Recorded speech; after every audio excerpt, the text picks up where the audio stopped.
pod bay doors.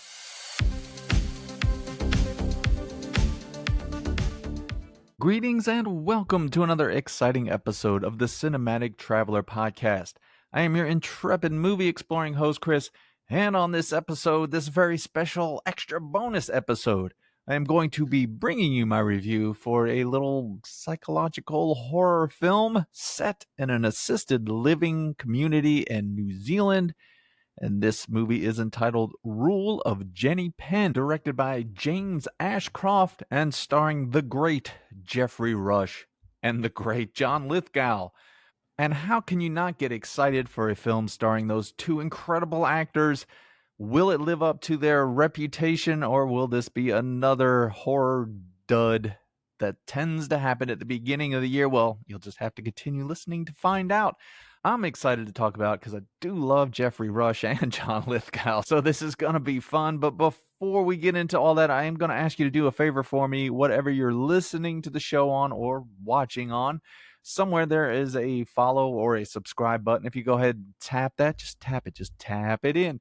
I would appreciate it, as it does help me and the show, but it also helps you because you won't miss any future episodes. Plus, you could go back and listen to my previous amazing reviews and hear my sexy voice. Also, if you could share the show with your friends, families, annoying coworkers, I don't care, anybody, I would appreciate that as well. Share it on your social media. You can follow me on my social media. I would say Instagram is the best way to do that, at Cinematic Traveler Pod. I do have an X account and a Blue Sky account, but whatever. I don't hardly ever go on there. I do have a YouTube account. That one I think is at Cinematic Traveler Pod, so you can leave reviews and comments in those videos as well. Plus, you can get in touch with me with my email address. That one is thecinematictravelerpod@gmail.com. So you have plenty of ways to keep up with the show and get in touch with me. And I got through all of that rigmarole quick, fast, and in a hurry so we could dive into this episode. I would ask how you're doing, my beloved listener, but it feels like I just wrapped up my last episode, which in fact I did. I am doing all of this in one night because I have such an amazing social life. No, because I am a podcasting juggernaut. That's what it's all about. I care about you. I sacrifice for you. My evenings where I could be out there looking for the love of my life. No, I'm in here talking about these movies for you, to help you, so you could go find the love of your life, because this will give you a great talking point. You know, you got a gym crush or a work crush or something like that. You can just walk up to him or her or whatever. I don't know anymore. Whatever you want to say. And just be like, hey, I got this really great podcast you should listen to. Bam, I got an in for you. I am going to be the best man at a lot of weddings because of this podcast. And I am laying it on really thick before I get into this review, because being behind this microphone this long has scrambled my brain.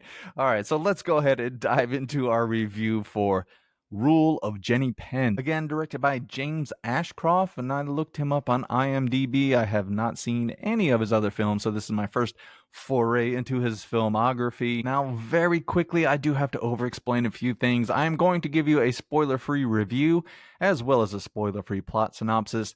Now, in that plot synopsis, I have hidden two movie quotes in there from films that either share some DNA with this movie or maybe run parallel to it. If you can identify those movies, get in touch with me through the various means I told you earlier about in this show, and I will give you a point for each one that you get right. At the end of the month, I add up all the points, and whoever wins gets to pick a film for me to review next month.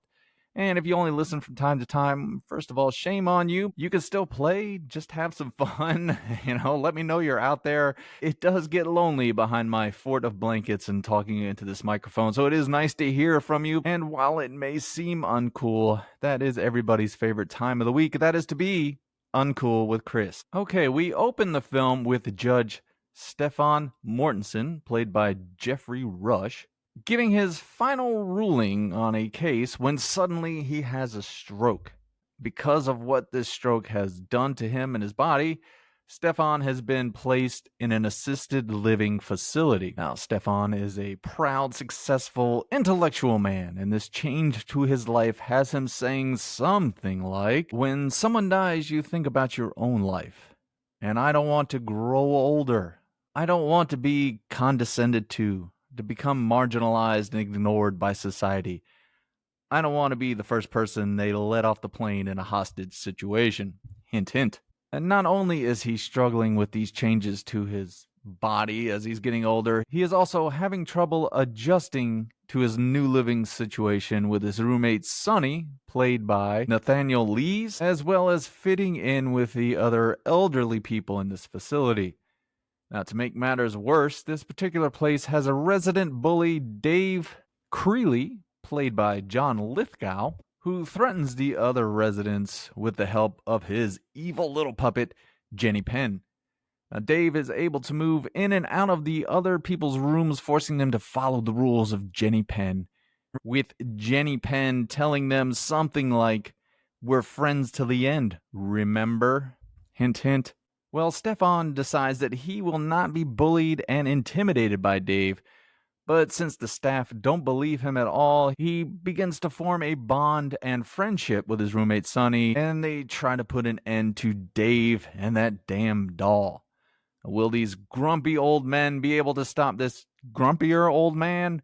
Or will the puppet master be too much for them to handle? Now, I won't answer those questions and spoil this movie for you, but I will give you the best review for The Rule of Jenny Penn in all the podcast and YouTube universe, nay, in all of the universe. Now, if this is your first time listening or you haven't listened in a while, I do break my reviews down into 3 segments: the good, the bad, and the nitpicky. The good are the things that work for me in the movie. The bad, obviously things that don't.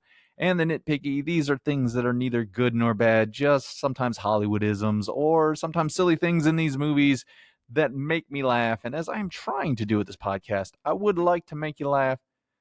Because if there are 2 things in this world I like to do, one of them is to follow arbitrary rules set by the women in my life and to make people laugh. And hopefully I am succeeding at least in one of those things. I can tell you it ain't the one with the women involved. Or I wouldn't be sitting here recording 2 episodes back to back on a weekend night. Yes, I am sacrificing for you. I am the hero of this story, not the podcaster you need right now, but I am the podcaster you deserve. Isn't that the line? You don't get any bonus points for that. You sure as hell don't get no bonus points if it's wrong and you correct me. All right, so let's go ahead and move into the good of Rule of Jenny Penn. Sounds pleasant. And I'm going to start with the most obvious. I have already stated this. I am a fan of not only Jeffrey Rush, but John Lithgow, but especially Jeffrey Rush. When I saw the preview for this and I saw these 2 actors together in this type of movie, I'm like, oh yeah, I'm there. That's why I'm doing this review, because I had to see this movie. I will let you know I was the only one in the movie theater. I think 2 of the last 3 movie theaters I've been in, I've been all by myself. So I don't know if that bodes well for this film, but yeah, the performances are great. I mean, Jeffrey Rush, come on. To name a bad Jeffrey Rush performance, you can't. Hell, he was in that awful movie, was it Gods of Egypt? He had a small part of that. He was still good in that shitty movie. So yeah, he is great here playing this judge. You see him at the very beginning and he's sort of arrogant, but yeah, he's arrogant through a lot of the beginning of the movie where he looks down on people because he's a learned man. He's an intellectual and he is above this riffraff. Well, this stroke kind of brings him back down, and he's struggling with that. He's struggling with the fact that he's grown older and his body is failing him and letting him down, and he can't do the things that his brain wants him to do, which is something that is such a joy as we get older. Maybe that's why this movie resonated with me so much, because yeah, he really sells that. He has moments where he sort of blips out and he loses where he is or what happened for the last several minutes, and he wakes up either in a room by himself after he's been in a crowded room, or there's someone different sitting in front of him and he's dealing with that confusion, and he's fighting the staff because, again, at the very beginning he's trying to prove that he can still do the things that now, unfortunately, because of the stroke, he can't do. And then having to deal with Dave, who is this threat, and as a man, the things that he could do, he can't do anymore. So he's really struggling with this predicament. He's kind of losing pride, as it were, in himself as, this man who had made something out of himself as a judge, but also, and I will say this, I don't know how it sounds, but, I've already mentioned it, as a man, if someone's poking their finger in your chest as a man, you want to fight back. Well, if you're not able to, that really brings down when you have to sort of bend to that person's will, especially at that point in your life. it's almost they're back in grade school. However, now you've been through all of your life's experience and you're like, Jesus, I can't do anything with this bully. I can't fight back because my body won't let me. So he really is great at selling all of that. Plus, he's just such a smart ass to a lot of this movie, and it's hilarious. I mean, he has some lines in this movie where I was laughing out loud in the movie theater, and that ties in with the other great member of this cast. Of course, that's John Lithgow as the bully, Dave. He does a great job. He's I don't want to say he's hamming it up because he has his scene chewing moments where he is enjoying being this bully, but he also has just God, he is so bad in this movie. I mean bad like his character is just a bad person. He's mean. He does these little things throughout the movie where you're just like, God, this guy's such an asshole. I want somebody to stand up to him, but this group of people he's in, they're elderly, so they can't fight back. And he knows it because his body hasn't let him down. He can still do anything. He can walk around and run. I give John Lithgow credit. I don't know how old he is now, but he was dancing around and running around and climbing on things. I'm like, damn, he's still going strong. Good for you, John Lithgow. But he's having so much fun playing this evil character. I mean, he is just an evil character. There's points where he'll just go over to the table and grab someone else's food and start eating it, and they just look at him. It's like I said, it's like being in school and this bully's doing things, and they can't fight back, and they look at him like, oh God. There's a point in the movie, I'm not going to spoil anything, but where Dave isn't around, and you could just tell how much happier everybody is. But yeah, Lithgow is he's chewing it up, and he's creepy as fuck, man. I'm telling you, he'll appear in people's rooms. Like I said, he can travel in and out of their rooms at night, and he's got his means and how he does everything. And they kind of give his character a little bit of backstory so you understand how he can do everything. But yeah, he'll be there with that creepy ass little doll, and he'll give it a voice, and it's just unnerving. And there's this great thing that I'll get to with the direction where there's this sheet that Stefan uses to kind of separate the room between him and Sonny.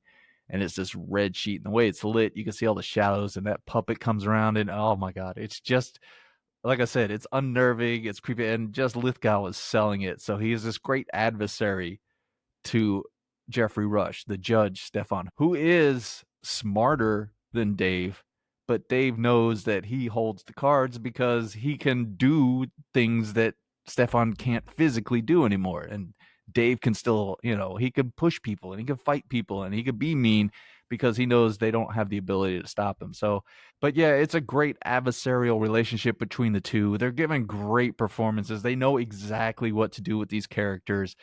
It was a pleasure to sit here and watch that movie. I am telling you, halfway into this movie, I was just loving it, from the performances, the script, the direction. Oh, I'm getting ahead of myself, but yeah, I really did enjoy watching these two actors on the screen. And the other actor that I had never seen before, I'm assuming he's a New Zealand actor.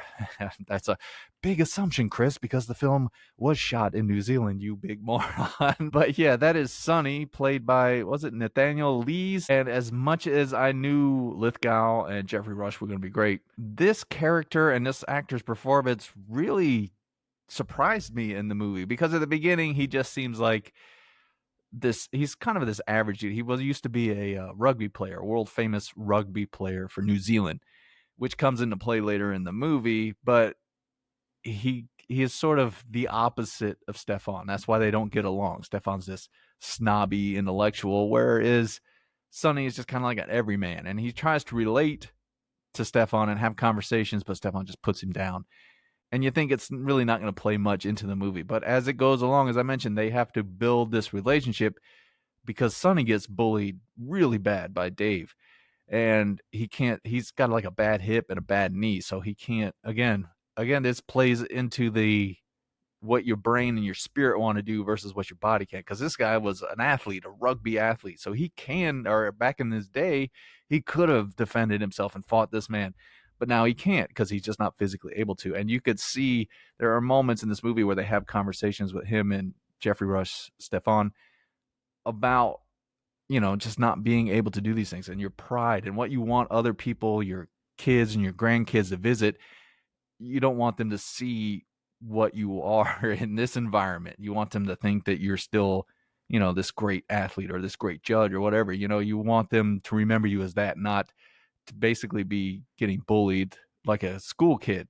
So he really adds a lot of depth to this movie because you really feel his plight as sort of an opposite to what Stefan is going through, because like I said, he's got grandkids and everything, and just what he can't do, and that pride that comes from being an athlete, a world-class athlete, and not being able to do that, and how much that hurts him. So all three of those performances are great, kept me captivated throughout the film, which is used effectively, again, the next positive of the film, by the director James Ashcroft. I mean, he knows what he's got here with these actors, so he lets them do what they do best, but he films it amazingly. I could talk about the blips that the judge has, and you just get sort of this weird imagery as he sort of blurs out and comes back. I mentioned that damn red sheet or whatever that he puts up between the, oh my god, it just, every time you see the shadow behind it, it just unnerves you. Or the way that Dave will just be there in the shadow sitting in that goddamn doll. I'm telling you, that thing is creepy as fuck.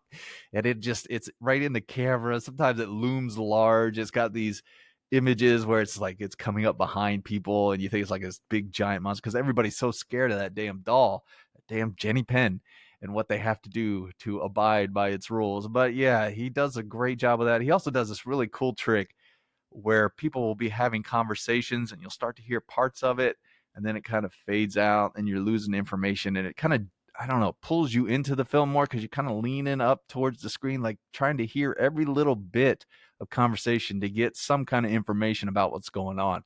Because I will say, and we'll get into this in the negative, for most of the movie, you don't learn a lot about Dave.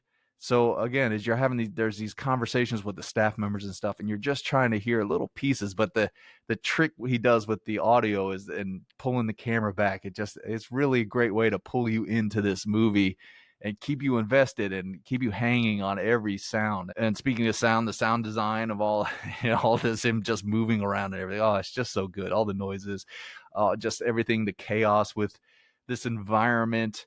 It also, he does a great job of just showing you how life is in these places and how sad it is that we could end up in basically a place where you are a child again. You're back at school and you're getting bullied and you're having to deal with all this stuff.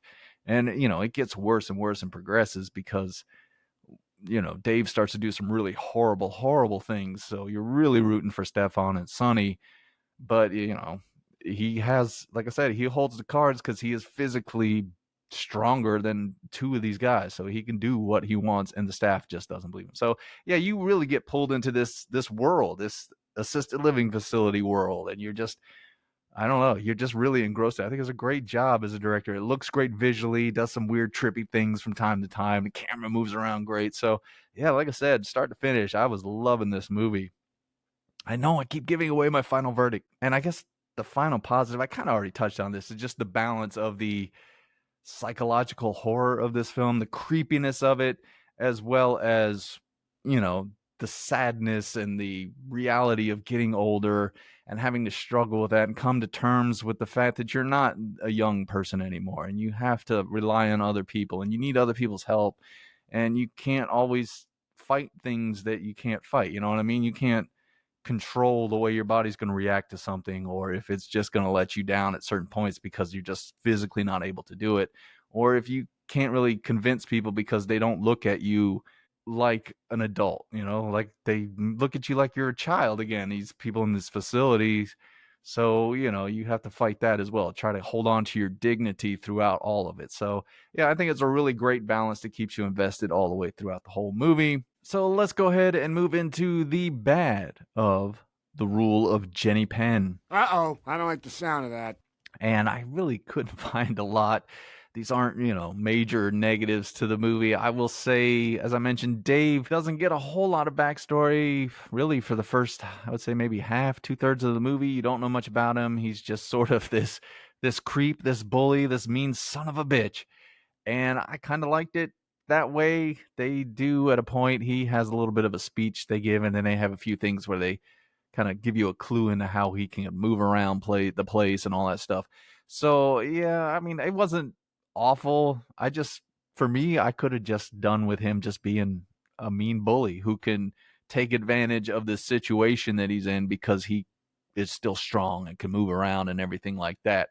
So yeah, I mean, again, not a major negative, but at the same time, it would have been fun for it to be a little more ambiguous. I kind of wanted it for most of the part of the movie. That's kind of what it felt like to me, was Heath Ledger's Joker, in that he's just mean, the Joker is just the Joker. And I was kind of like, Dave's just a bully. That's all he is. And that's all I really needed to know. But again, I think it's handled well when they do explain things, and it doesn't over explain anything. You don't have these long soliloquies about, oh, my life back in whatever. It just, yeah, just kind of a little thing where I was like, oh, all right, we could have kept going, but that's fine.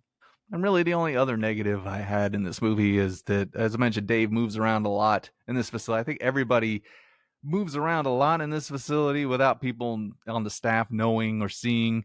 There were points in this movie where I was like, okay, come on, somebody in the staff, especially at this type of place, there's gonna be people everywhere trying to watch, or there's gonna be cameras, there's gonna be stuff to where they can keep up with you, and you can't go out as far as some of the stuff they do. So, but outside of that, those were really the only negatives I had in this movie. So let's go ahead and move on to the nitpicky. Yeah, it's gonna be fun on the bun. And again, these are neither good nor bad, just sometimes Hollywoodisms or silly things they put in these movies that make me laugh. Let's see. The first nitpick I have for this movie is they have these key cards that they have to use to get into the rooms and stuff. And very early on, Stefan, he has a lot of issues with that. I just couldn't help but laugh. I'm like, why would you give us old timers some kind of technology we can't use? I could completely relate. It's like when you go to a hotel room and they give you like that card to scan, and it takes you like 12 times to open the door. You're like, beep, beep, click, click, click. God damn it, just let me in the room. So when he was fighting with that card, I had a pretty good laugh. I was like, I can relate to that one because I'm old. My next nitpick for the film, and this is a Hollywood-ism, we've got, yes, the appearance of our favorite device to show a weakness in somebody, especially our villain. That would be the inhaler. Dave has an inhaler. It does get brought up, and there is payoff to it, but when I saw it, I just shook my head. God, Hollywood loves their inhalers, don't they? Oh, my God. Puff, puff, puff, puff. We gotta have that in the movie. That's to show they're weak. Oh, you could find something else. I guess I could have put that in the negative, couldn't I? Nah, it was just a nitpick because it's so tropey now that you see it in so many movies. If there's some kind of horror movie, some character in that movie is going to have an inhaler that they need at the right moment, or that can be used against them or something like that. And this movie doesn't fail to live up to that trope. And my final nitpick for this film, as I mentioned, Stefan is an intellectual and he goes around quoting Hemingway and a couple of other books. That shows you how smart I am. I'm like, oh, I don't even remember what books he was quoting. I remember Hemingway. He quoted that a couple of times. But yeah, I couldn't help but laugh because, again, not only is that a trope, someone just knowing all of these quotes from these books and everything like that, but I couldn't help but think, oh, God. And it did make me think about my mortality. About hopefully I will never be at a place like this, but if I ever am, I'll be the one who won't be quoting books. I'll be quoting movies. I'll just be sitting in the corner of some home in a daze, and all of a sudden I'll just yell out, "Have you paid your dues, Jack?" "Yes, sir, the check is in the mail." I'm gonna be a lot of fun in those facilities. No, oh, please, no, please, I don't want to end up like that. All right, anyway, let's not get depressed. This is a fun review. This is a fun review. Let me go ahead and give you my final verdict. If you could tell, I had a blast with this movie. This might be my favorite movie of the year so far. I enjoyed the hell out of it. The performances are great. The direction is really good. It blends the creepiness with a almost depressing, but towards the end, sort of uplifting take on getting older and ending up in one of these places and having to deal with your body just basically giving up on you towards the end of life, but having the resiliency and the pride and the strength to fight back when you need to. Again, Jeffrey Rush and John Lithgow are amazing. Nathaniel Lees does a great job to surprise me. So overall, I would strongly recommend going and watch this in the movie theater and support it. It's a low budget film. Like I said, there was nobody in my movie theater, which is a shame. It really is a shame. But it's funny, the two movies I saw this weekend, I was not expecting to love this one more, and I enjoyed it. I could go back and watch it again. It was that good. So I would again tell you to go see it in a movie theater so you can support it. because it is important to support films like this so they can get made and we can get these directors bigger budgets so they can make better movies and keep going and keep going. But I know the reality of the situation, and if you can't, just wait for it to come on streaming, and as soon as it does, watch it, because you're going to enjoy the hell out of this movie. I don't even think it's an hour and 40 minutes, so it goes by super quick. You're invested all the way through. So yeah, I enjoyed the hell out of this movie. As I mentioned, I think so far here in the March, it's been my favorite movie so far. So definitely check out The Rule of Jenny Penn. So that wraps up this review. A little something extra for you this week to have fun with. I will be back towards the end of the week with my movie quote contest winners choice for film for me to review. And it is a doozy. I mentioned last time, I have not seen it.